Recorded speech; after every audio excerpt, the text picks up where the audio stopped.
Now students, इस question को देखते हैं हम लोग। कह रहा है read the passage below and answer the following. ये एक फिगर है इस तरीके से। कह रहा है in the given figure below represent a circle with centre O. ठीक है, सेंटर ओ है, डायमीटर 12 है। अब सुनो, पता है अब कुछ बोला तो है नहीं, लेकिन मैं आपको बता दूं यही इसका डायमीटर है। ठीक है, स्ट्रेट लाइन आपको दिखाई पड़ रही, तो बीसी इसका डायमीटर है, यानी कि बीसी की लेंथ कितनी हो गई, ध्यान सुनिए, बीसी की लेंथ कितनी हो गई 12। ओ इसका सेंटर है, तो ये 6 हो गया ओबी, और ओसी भी 6 हो गया, ये इस तरीके से। ठीक, फिर हमसे कह रहा है यहां पे इंफॉर्मेशन है, कह रहा है angle DBC is equal to BCD. मतलब ध्यान सुनो, एंगल डीबीसी, डीबीसी मतलब ये वाला जो एंगल है, ये वाला दिखा क्या, ये वाला जो एंगल है, इसने बोला ये एंगल किसके इक्वल है, बीसीडी के। एंगल बीसीडी इसके इक्वल है। हाँ, तो अब आप देखो जरा ध्यान से, ये बताओ कि ये वाला जो ट्राइंगल है, कौन सा ट्राइंगल, डी बीडीसी दिखा क्या, ये वाला। ध्यान से सुनिएगा, ट्राइंगल बीडीसी को देखिए, ट्राइंगल बीडीसी को देखिए। कोई बच्चा मुझे ये बताएगा कि बीडी अगर सॉरी बीसी अगर डायमीटर है, ये बीओसी अगर डायमीटर है, मतलब ये डायमीटर है अगर ये, तो आप मुझे बताओगे क्या, जल्दी से बताइए, क्या आप मुझे बताओगे ये एंगल कितना आएगा, एंगल बीडीसी कितना आएगा, बताइए जरा। 90 डिग्री। क्यों, angle in the semi circle is 90, ये तो आपने पढ़ा होगा कई बार। तो ये हो गया 90 हमारे पास। ठीक है, जिसको नहीं पता है तो मैं आपको बता दूं बेटा, देखो ये सर्कल है, हाँ जी सर सर्कल है, और ये देखिए ये सेंटर है, और अगर कोई डायमीटर हमारे पास इस तरीके से ये ऐसे गया है ना, और हमने क्या किया, इस सेमी सर्कल में कोई भी पॉइंट कहीं पे ले लिया, मान लो यहां ले लिया, इस डायमीटर को अगर हमने क्या बोला, सीबी या बीसी, इसको डी बोला। ठीक है, और हमने क्या किया, हमने बी को डी से ज्वाइन किया और सी को डी से। तो बस ये देखिए, ये एंगल 90 होता है, angle in the semi circle is 90। Class 9 में आपने पढ़ा होगा, इसको डिलीट कर दो, angle in the semi circle is 90। ठीक है ना, ओके नो। तो इसका मतलब ये हो गया 90, और अभी अभी इन्होंने हमसे बोला है, अभी अभी इन्होंने हमसे बोला है कि ये एक्स है, हाँ जी, और ये भी हमारे पास एक्स है, हाँ जी। ठीक भाई, इक्वल इक्वल है, ये एंगल इक्वल है, ये वाला है ना, तो x प्लस 90 हम लोग कर सकते हैं। यहां से हम x की वैल्यू निकाल लेंगे, तो x plus 90 is equals to 180। Angle sum property लगा दी, किसमें, कौन से ट्रायंगल में, ट्रायंगल बीडीसी में, इस ट्रायंगल में, इस ट्रायंगल में तीनों एंगल का सम कितना हो गया 180। तो x plus 90 is equals to 180, x plus x 2x is equals to 90, उधर जाएगा तो 180 माइनस 90 90, और x की वैल्यू निकालोगे 90 डिवाइडेड बाय 2, यानी कि x आ गया 45। ठीक, आगे देखते हैं, एंगल ए की वैल्यू ये वाली 50 इन्होंने हमें दी हुई है। ठीक है, सही है। अब सुनिए, ये 50 दिया हुआ है, ये आ गया 45, ये भी आ गया हमारे पास 45। इन्होंने बोला एंगल DCA निकालो, एंगल DCA निकालो। अब ध्यान सुनिएगा, DCA का मतलब ये x तो पता चल गया 45, तो क्या मैं यहां 45 लिख दूं, रुक जाओ थोड़ा सा ना, डिलीट, आप समझ जाना, ये 45 है x है ना।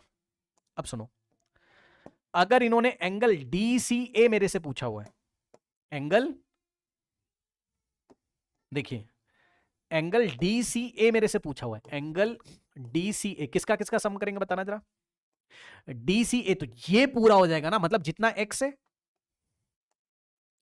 पहले ये एंगल में लूंगा x, यानी कि x का वैल्यू, और प्लस कौन सा एंगल, प्लस ये वाला एंगल करोगे, ये वाले एंगल का मतलब हो गया angle BCA plus angle BCA। अब किसी तरीके से आप देखो, angle DCA is equals to x कितना था 45 डिग्री, अभी निकाला, प्लस एंगल BCA निकाल लीजिए और यहां पे रख दीजिए, किसी तरीके से एंगल BCA निकाल लीजिए, ये वाला एंगल B से। अब ये निकालने के लिए आप देखिए, देखिए A से ये AB क्या है, टेंजेंट है, AB क्या है, टेंजेंट है।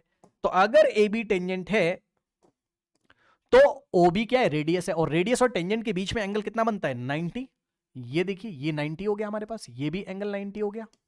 ठीक है, अब आप कौन सा ट्राइंगल पकड़ लो, ट्राइंगल ABC में, in triangle ABC angle sum property लगा लीजिए।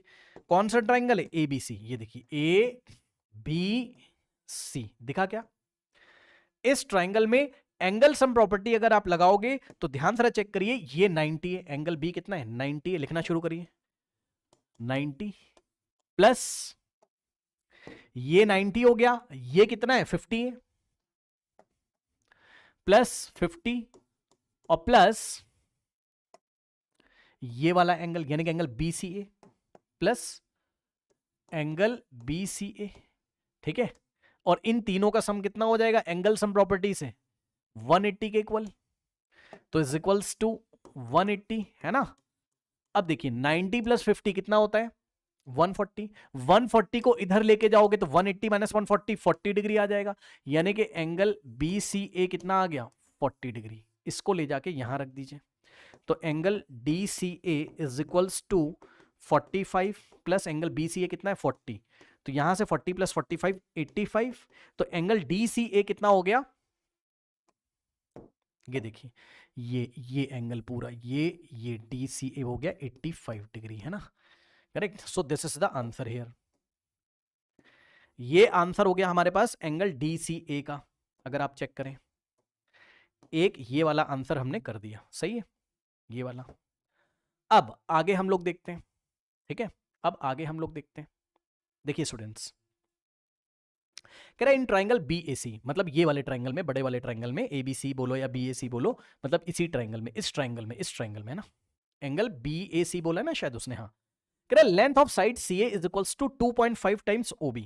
ध्यान से सुनिएगा, कह रहा है ये जो CA की लेंथ है ना, CA की लेंथ जो है, ध्यान से सुनिएगा, कहां पे लिखूं मैं इस बात को, यहां लिख देता हूं, CA इज इक्वल्स टू 2.5, ध्यान से सुनना बेटा, टाइम्स का मतलब होता है मल्टीप्लाई करो, टाइम्स की जगह क्या करोगे मल्टीप्लाई का साइन लगाओगे, 2.5 टाइम्स, इसको मैं अच्छे से लिख देता हूं OB नीचे लिखा है ना, आप इसको ऐसे लिखो 2.5 टाइम्स OB, ये है क्वेश्चन।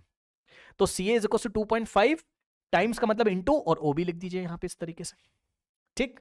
अब CA का लेंथ कितना आएगा, यहां से आ जाएगा 2.5 इंटू OB कितना है भाई बताना जरा फिगर देख के, O से लेके B तक कितना है 6 है भाई, टोटल कितना था 12 का हाफ हो गया 6, ठीक है, क्योंकि OB क्या रेडियस और ये डायमीटर था 12 का हाफ 6, तो O से B तक की लेंथ कितनी है 6 है, तो OB को रखो 6, ठीक। अब इसको मल्टीप्लाई कर दो, कितना आ जाएगा CA का लेंथ, बताओ CA कितना आएगा 6 5 30 और 3 जाएगा 6 15, और पीछे से 1 डिजिट छोड़ के डेसिमल, तो 1 डिजिट छोड़ के डेसिमल 15.0 का मतलब हो गया 15, तो CA का लेंथ आ गया हमारे पास कितना 15 सेंटीमीटर, ये आ गया हमारे पास CA, करेक्ट। अब पूछा क्या है, कह रहा what is the length of side BA का लेंथ बताओ, मतलब ये वाली लेंथ हमें बतानी है, ठीक है। तो आप क्या करोगे पाइथागोरस लगाओगे, कौन सा ट्राइंगल में, ट्राइंगल BAC में पाइथागोरस लगाइए। अभी अभी आपको CA का लेंथ पता चल चुका है कितना है 15, तो लिख लो यहां, ये देखिए CA हो गया हमारे पास 15, सही है। कौन से ट्राइंगल में देख रहे हैं, ट्राइंगल BAC में, इन ट्राइंगल BAC में अगर आप देखें तो राइट एंगल ट्राइंगल है ये, सर कैसे, ये देखिए ये वाला ट्राइंगल BCA बोलो या BAC बोलो, जो बोलना है बोल दो, ये वाले में है ना। इस ट्राइंगल में अगर आप देखें तो ये 90 है, तो 90 के ऑपोजिट वाला साइड कौन सा है CA, जो कि हाइपो है, तो CA का स्क्वायर यानी कि हाइपो का square is equal to perpendicular का स्क्वायर प्लस बेस का स्क्वायर, यानी कि BC का स्क्वायर प्लस BA का स्क्वायर, BC का स्क्वायर और प्लस BA का स्क्वायर, सही है, ओके। नाउ अब देखिए, अच्छा इसका आंसर DCA कितना आया था, मैं लिख देता हूं 85 आया था ना, ये भी हमने सॉल्व कर लिया, तो इसका आंसर था हमारे पास कितना 85, ठीक है। नाउ वापस लौट के आते हैं, अब वैल्यू रखो, CA कितना है हमारे पास 15, तो CA की जगह रखा आपने 15, CA का स्क्वायर 15 का square is equal to BC का स्क्वायर, तो देखो BC कितना है 12 है, डायमीटर था ना 12, तो BC कितना है 12 है, 12 का स्क्वायर प्लस BA कितना है हमारे पास, B से A तक निकालना है, तो 15 का स्क्वायर 225, 12 का स्क्वायर 144 प्लस BA स्क्वायर, और ये इधर जाएगा तो हो जाएगा 225 माइनस 144, कितना होगा 15 5 माइनस 4 1, और 12 माइनस 81 है ना, तो 81 इज इक्वल्स टू BA का स्क्वायर, तो BA का स्क्वायर हटाओगे स्क्वायर रूट, तो BA का लेंथ कितना आ गया 81 का square root 9 centimetre, this is the second answer, BA का लेंथ, है ना। ऐसे अच्छा क्वेश्चन है, BA का लेंथ हो गया हमारे पास कितना 9 सेंटीमीटर, सही है, करेक्ट।